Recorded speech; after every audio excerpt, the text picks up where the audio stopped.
You know that feeling, right? You're in the middle of a sentence and a really important word gets stuck. Your brain just hits a wall. It's so frustrating. But what if I told you there's a way to actually train for those moments? Let's get into it. So, I call this the specifics stumble. We're not talking about just any old words. We're talking about those crucial ones, like a name, a price, or a place that sometimes feel like they're totally locked away. I mean, think about it. You're on a call, maybe you're in a meeting, or you're just trying to order a coffee, and that one word you absolutely need to say just won't come out. It's a really common and super specific type of speaking challenge. So that's exactly what we're going to tackle today. We're going to walk through a really practical, hands-on method to help you stay grounded and feel more in control when you find yourself in those high-pressure spots. So how do we actually do this? Well, the big secret is to completely reframe how we think about practicing. Forget about being perfect. Instead, let's start treating it like a workout. It's all about getting your reps in. And these speaking reps, they're basically like lifting weights for your voice. They are short, super focused exercises, and the goal isn't to be perfect overnight. Nope. The goal is to slowly but surely build up that speaking muscle, your confidence and your fluency over time. Okay, so now that we have that workout mindset, let's get practical. I've got 3 different levels of challenges you can try out, and you can literally start today. So here's a quick look. We've got a quick rep you can do from home in less than a minute. Then there's a moderate one that's just a few minutes on the phone. And finally, an extended rep for when you're ready for some in-person practice. Just pick whatever feels right for you and your schedule. All right, let's break down challenge number 1, the quick rep. The task is super simple, very low stakes. Just call a local pizza shop or a bakery.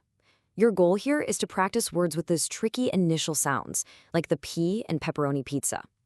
Now, if you feel a block coming on, try this technique. Slide into the word by gently stretching out the first vowel sound.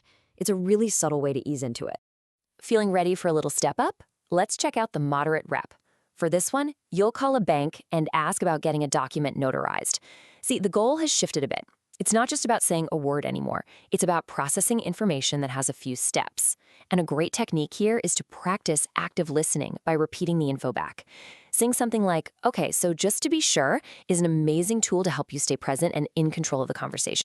And now for our most advanced challenge, the extended rep. This one's in person. You're going to go to a music store and ask for a beginner's overview of an instrument. The whole point is to handle a longer, more in-depth conversation. And if you hit a really tough block, use what's called the pause and release technique. Just stop, take a silent breath to let go of that tension, and then restart the word, but softly. Now, here's the cool part. Whether you're calling about pizza or talking about guitars, there is one pro-level technique that works for every single one of these challenges. It's called the soft start secret, and honestly, it's a total game changer. But to really get why the soft start works, we first need to talk about the vocal slam. You know, that physical feeling of pressure, that tightness in your throat right before a word you're nervous about, where it feels like your vocal cords just lock up. That's the vocal slam. I bet a lot of you know exactly what that feels like. So how do we stop that slam before it even starts? It's a super simple 3-step process. First, take a nice, full, cleansing breath. Step 2, just let about half of that air out. And then, step 3, you start speaking on that remaining stream of air. By beginning your words on an exhale, you completely bypass that initial tension and just let your voice flow out gently. So we've covered the whole reps framework, we've walked through 3 different challenge levels, and we've learned the all-important soft start technique. So now, the focus kind of shifts over to you. What's the next step? And as you think about that, let's consider this quote from Peter Drucker. It's such a powerful reminder that great communication isn't just about saying the words correctly. It's also about the listening, the presence, and the connection that you build. And honestly, these techniques help you stay present enough to actually do that. So I guess here's my challenge to you. After seeing all these options and learning these techniques, which level are you feeling up for today? The very first step to finding your voice is just deciding to use it.